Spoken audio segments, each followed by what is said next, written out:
Some cringe when they hear the term New World Order, despite all of these prominent people using it.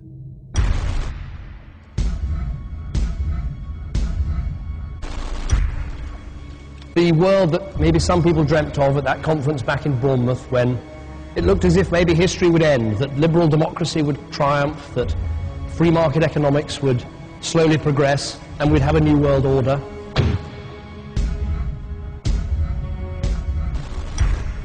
And together they helped to create, were the principal leaders in creating, a new world order and a winning strategy in the Cold War.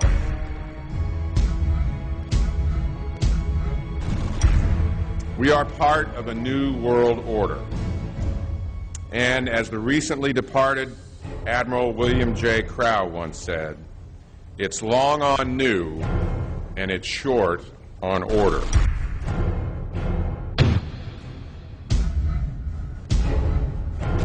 Walter Isaacson wrote a wonderful book about some of the wise men who helped shape the New World Order following the Second World War.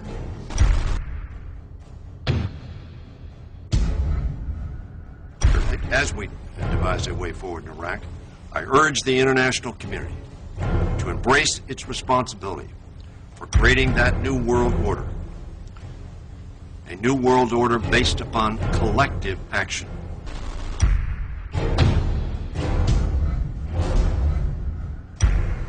The transatlantic partnership was never just the foundation of our security. It was the foundation of our way of life.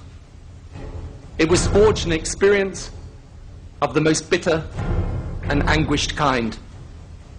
Out of it came a new Europe, a new world order, a new consensus as to how life should and could be lived.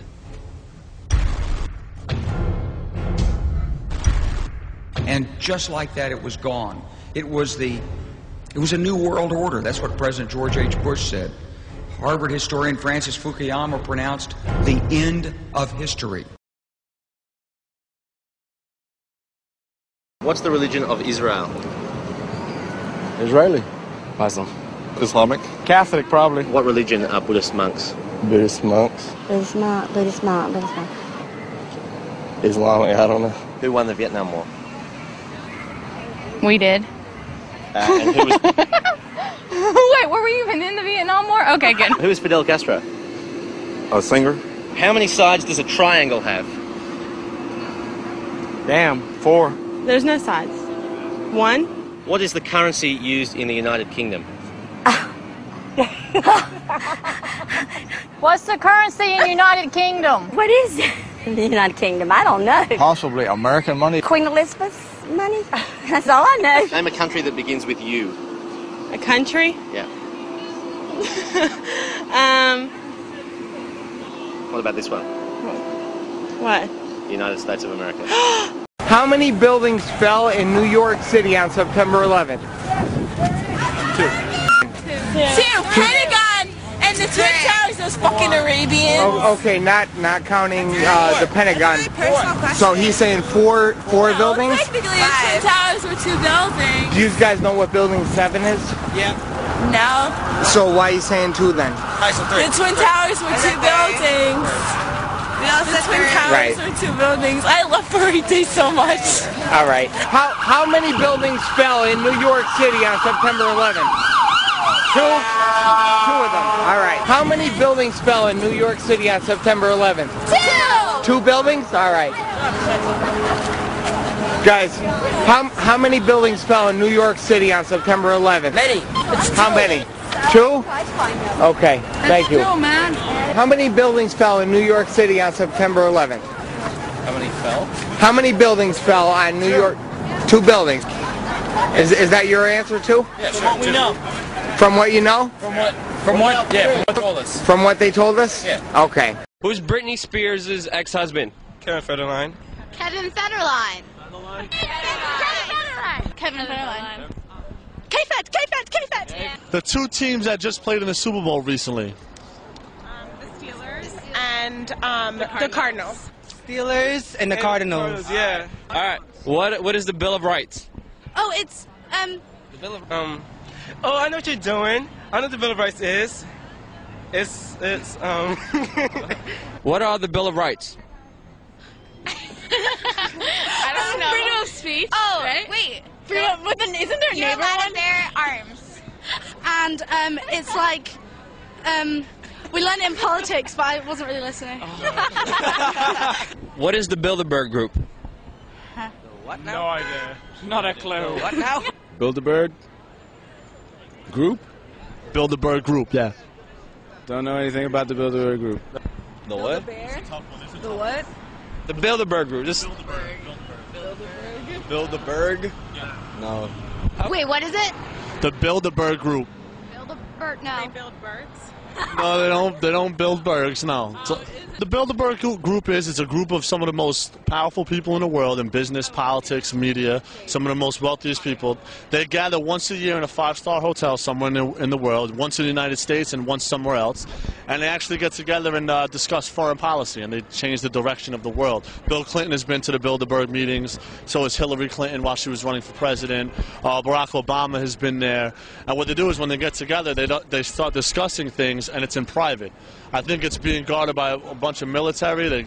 No one's allowed to report. The media is allowed in to discuss, but they're not allowed to report what comes out. And that's what really discusses our foreign policy. What do you guys think about that? It's horrible. I mean, how do you feel about these people behind closed doors meeting with media, corporations, banks, deciding policy in secret without even the mainstream media talking about it? How do you feel as citizens of, of England about this? Neglected. I think that's awful. Yeah. No, I do think that's awful. The bastards. They should inform us of what's going on. Because we actually have a right to now. I mean, we chose him as our president. Well, not our president, but you you chose did. him as your president. Yeah, and what's we the point? should know what We he's watched doing, it on the basically. BBC. What's the We watched point the in speech. What's the point in having rights and saying that it's a free country and equality for all when it's like, well, let us know about stuff then. Can you tell us a little bit about the Bilderberg Group? Bilderberg is like a worldwide organization, right, of really wealthy people. I used to read Spotlight newspaper. What's your opinion on the Bilderberg Group? Oh, it definitely exists. Obviously, look at what's going on with ExxonMobil. I mean, they're record-breaking profits, and we're all...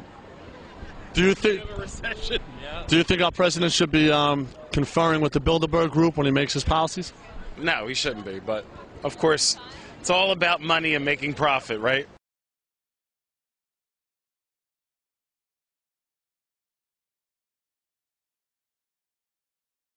Global political leadership, by which I mean the role of certain leading powers in the world, has now become much more diversified, unlike what it was until relatively recently. That makes the context much more complicated. The other major change in international affairs is that for the first time in all of human history, mankind is politically awakened. That's a total new reality. Total new reality. It has not been so for most of human history until the last 100 years. And in the course of the last 100 years, the whole world has become politically awakened. And no matter where you go, politics is a matter of social engagement, and most people know what is generally going on in the world, and are consciously aware of global iniquities, inequalities, lack of respect, exploitation. Mankind is now politically awakened and stirring.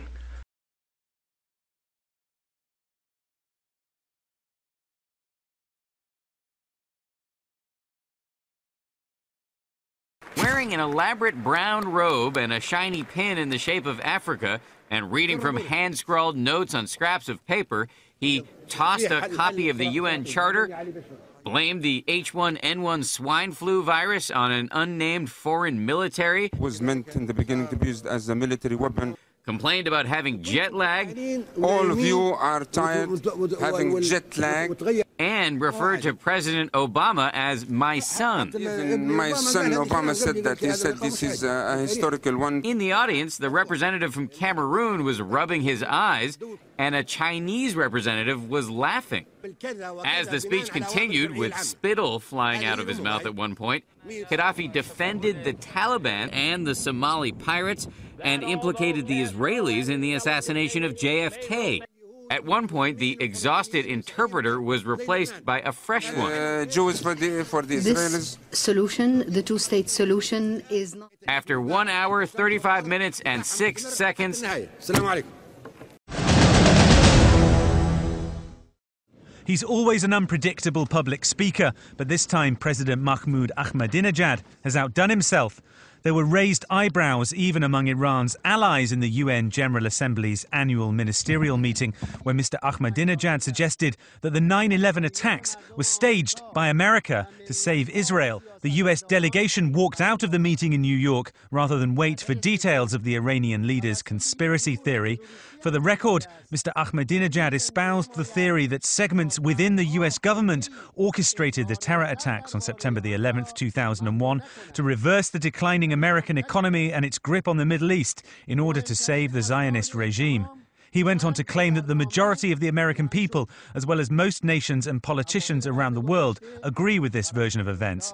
The bizarre speech won a smattering of applause from the chamber, some of it bemused, much of it from the Iranian corner. But the end of the speech at least meant that the Americans felt they could return to the room. The episode can only hurt attempts by major powers to bring Iran to the negotiating table over its nuclear program. Tehran has said it's ready to enter fair negotiations, but foreign leaders will be wondering what kind of diplomacy will be possible with a country with this man at the helm.